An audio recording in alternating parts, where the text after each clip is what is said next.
Hello and welcome back to Beckler Guitars and Repair, and today I want to check out this really cool guitar I just picked up from a pawn shop.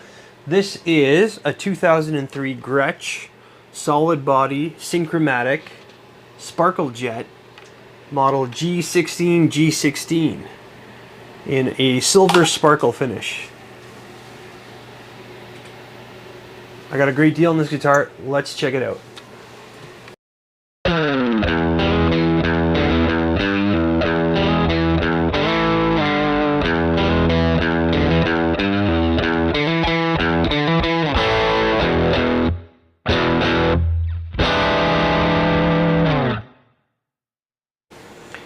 So I was out this weekend hitting the pawn shops for the Black Friday deals, and I found a pawn shop that was doing 45% off all musical equipment, and so I had a good look at everything, and there was nothing too much that was interesting me, but then I noticed some old cases in the back that the guy said were empty, and one of the cases had a guitar in it, this one, and it had a really old price tag on it of $300.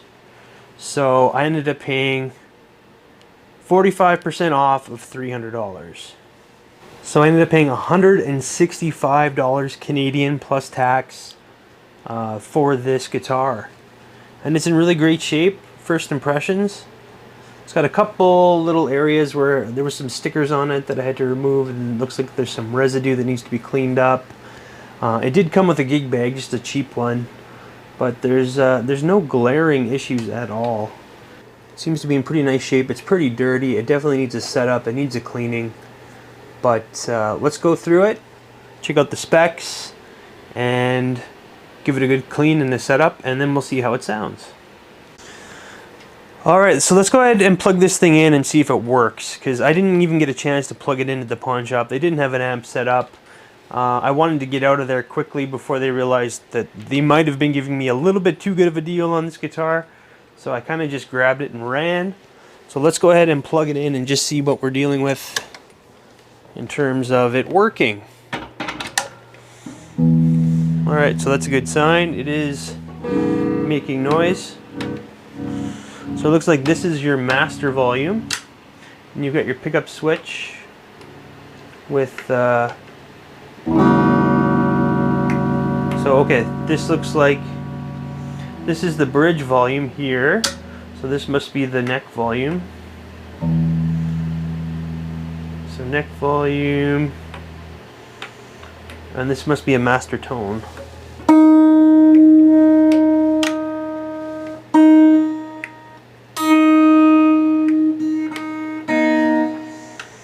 So yeah, all the electronics work great. So I found an old spec sheet for this guitar online. So we've got our wraparound tailpiece. This is kind of cool though. It's got individual saddles that can be moved backwards or forwards, so it's fully intonatable. That's a big problem with some of the Gibson ones, is that it's just a bar, so it's hard to dial in your intonation. Having these options makes it a little bit easier. And then we've got our Gretsch branded. They're actually they're engraved on the pickup humbuckers. And these models were made in Korea, so a lot of older Korean guitars are experiencing a little bit more of a premium in price now because people are realizing how good they were. Like Dan Electros or old Epiphones. All the older Korean ones are kind of bumping in price a bit because they're great guitars. And they really put out good stuff in those Korean factories at that time. So the body is actually a laminate. So it's actually a plywood body, basically. So similar to like a Dan Electro. I wonder if these were even probably made at the same plant as Dan Electro at that time. And it's got a binding on the top here, not on the back. You've got our pickup cavities in the back. It's a bolt-on neck. And it's also got a maple neck on this guitar. With, you can see it's a scarf join right here, so it's not a one-piece neck, but it looks good. And then we've just got no-name tuners there, and three-way switch with a master volume, two individual volumes and a master tone. And then we've got a rosewood fingerboard, super gunked up. It needs to be cleaned, it needs to be conditioned. And it looks like, yeah, that's a plastic nut. And there's our truss cover there. And it says Synchromatic, but there's no serial number or model number anywhere on here. So maybe inside or the neck pocket we can find something. Let's get our weight here. Alright, so it's weighing a very light 6 pounds, 10.3 ounces.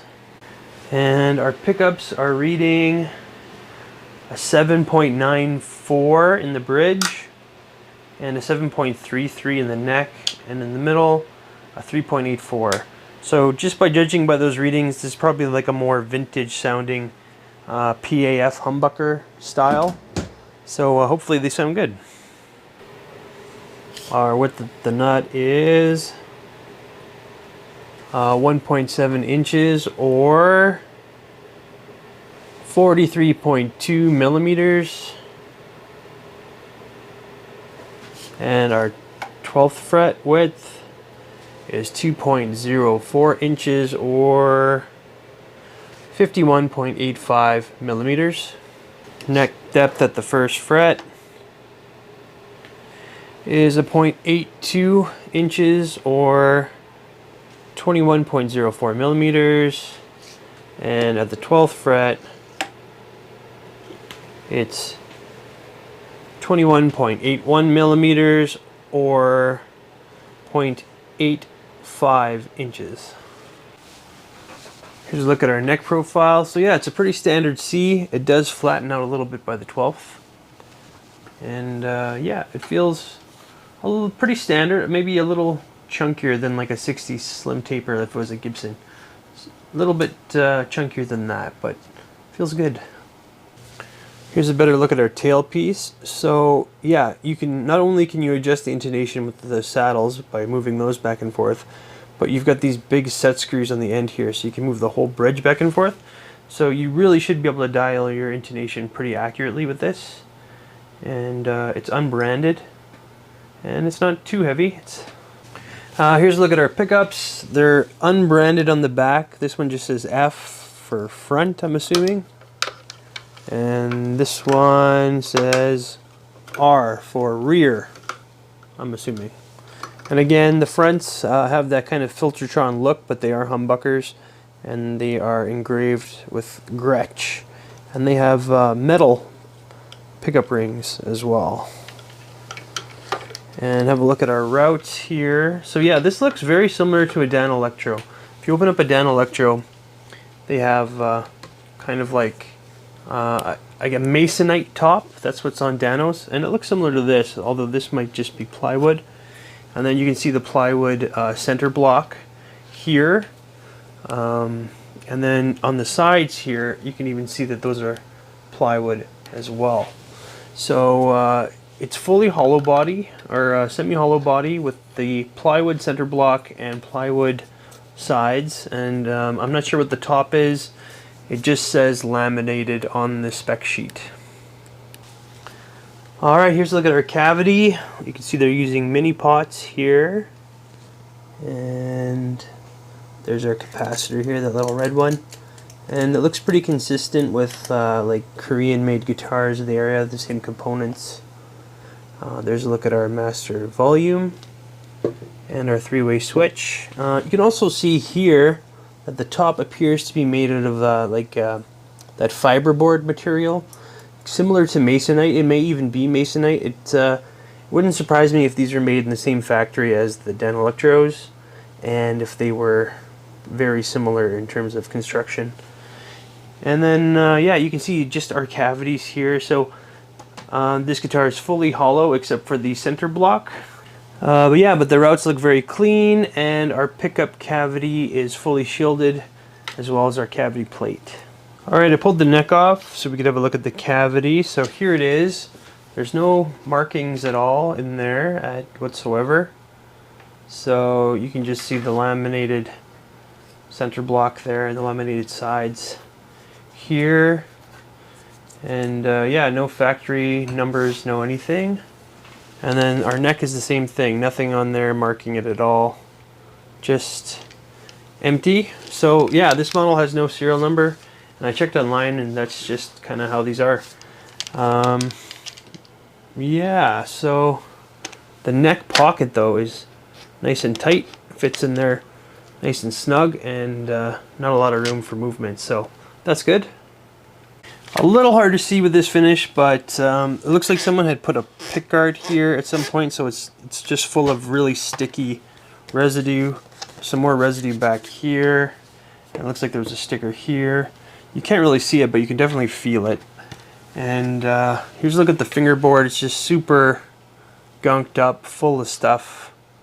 So this thing needs a deep cleaning and to get rid of all the gunk. So that's what I'm going to go ahead and do. I'm going to clean it up, get rid of all the stickery stuff, clean up the fingerboard, give it a buff, and then I'll restring it and set it up. Alright, here we are, all cleaned up, set up, restrung, and ready to go. So let's start at the headstock.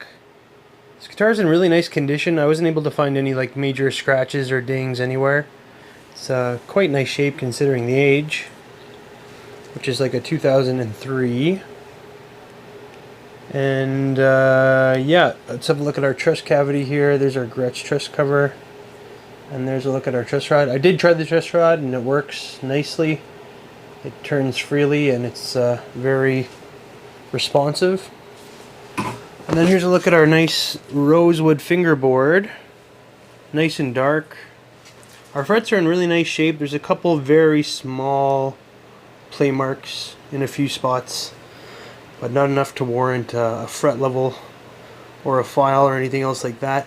And I did throw these through the buffer so they're nice and shiny. We've got our acrylic dot inlays on there.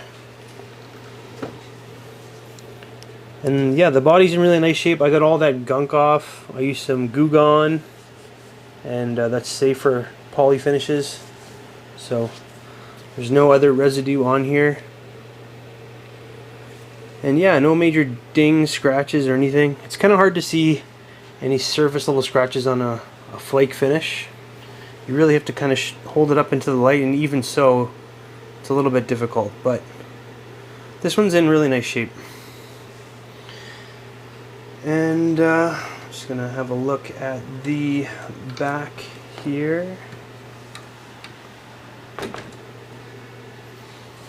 Yeah, no scratches or dings out of the sides, no chips. And yeah, sparkle looks really nice. The only thing I could find was here by the heel. I don't know if you can see that on camera, but there's a little bit of a finish check right there at the heel. Our neck looks nice. There is some marks up here in the cowboy cord area. I'm not really sure what that's from. Looks like just some minor dings here. Just some minor impressions on the neck. You can feel them, but they're not major. And then here's a look at our just generic looking machine heads. They seem to work just fine though. And I managed to get quite a decent setup on this sparkle jet. So there we are. So you can see here that there's very little space between the notch straight edge and the fingerboard. So that just tells me that the truss rod's set nice and tight and the neck is nice and straight. And then here in the 3rd fret, you can see when I use the 3rd fret, you can see the strings resting almost right on top of that 1st fret. So that tells me that the neck is nice and straight, and also that the nut is cut nicely. So we have good action here. And then at the 12th fret,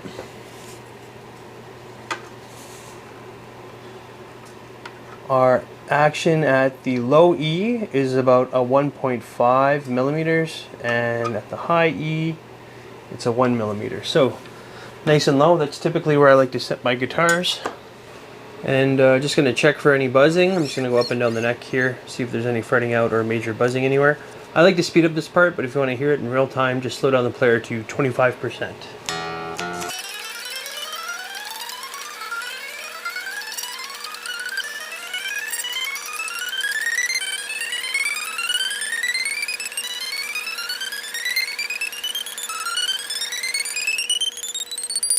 So yeah, nice and low action with no buzzing or fretting out. There was like 2 spots in the whole fretboard where there's a tiny bit of buzz, not enough that it's going to cause any issues for us though. That's what a lot of people don't realize, is that, you know, it doesn't have to be perfectly no noise at all when you have low action like this. A little bit of buzz is okay as long as it's not choking out the note and as long as it's not fretting out. You can have a tiny bit of like fretty buzz here and there and it won't cause too much of an issue. The neck feels great. It's no fret sprout at all. It's nice and smooth, and our fret edges kind of feel slightly rolled as well. So yeah, plays very nicely. Let's go ahead and plug it in and see how it sounds. All right, I'm plugged into my 65 Fender Deluxe Reverb reissue, aka the One True King rig. All right, that's enough of that. And for mics, I'm using an SM57 mic'd up to my amp about 4 inches away from the speaker, and I'm using a P48 Audio-Technica mic for the room. So let's get started. I'm just gonna go ahead and try it with clean first in each position, and then with a little bit of dirt.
Alright, yeah, sounds pretty good clean. Pickups are a little dark for my taste. When I see a Gretsch or something like this, I expect it to be like a little bit more jangly. But these are humbuckers, to be fair. They're not Filtertrons. So yeah, it sounds quite good. I'm going to go ahead and plug it in with a little bit of transparent overdrive.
Alright, so what are my final thoughts on the 2003 Gretsch Synchromatic Sparkle Jet Solid Body G1616 in Sparkle Silver?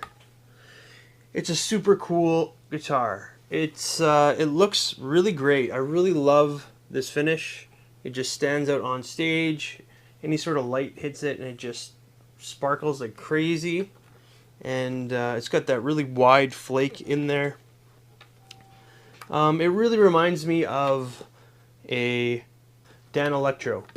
Seems like it's constructed the same way. I wouldn't be surprised if these were made in the same factory as the Dan Electros, because this was Korea in 2003. That's where the Danos were coming from at that point as well. And they seem to have very similar construction. And they just, the same shape, like you can get Danos that are very close to this as well. And yeah, so that wouldn't surprise me if they came from the same factory. The one thing I didn't love about this guitar was the pickups. They're just a little bit too dark for my taste. If you prefer a darker pickup, then you would really like these because they are quite dark. I just tend to gravitate more towards like a little bit brighter sounding pickups, a little bit more, treble and a little bit more definition. These ones sound a little bit muddy to me, which is kind of the opposite of what you'd expect from a Gretsch, because usually they come with like Filtertron pickups and those are nice and jangly. These are humbuckers though, and they are very kind of dark sounding humbuckers. So that's the one thing I wasn't crazy about on this guitar. The electronics, the guts and stuff, they were mini pots and they didn't look like the most expensive electronics, but those can easily be upgraded if you want to go full-size pots, if you want to switch the pickups. I think that would improve the sound of this guitar for me, but you might just be happy with the way it is with how that sounded with those darker sounding pickups. As far as quality goes, everything looks great. It's got a nice thick rosewood fingerboard. The fretwork was great. There was no buzzing or fretting out anywhere.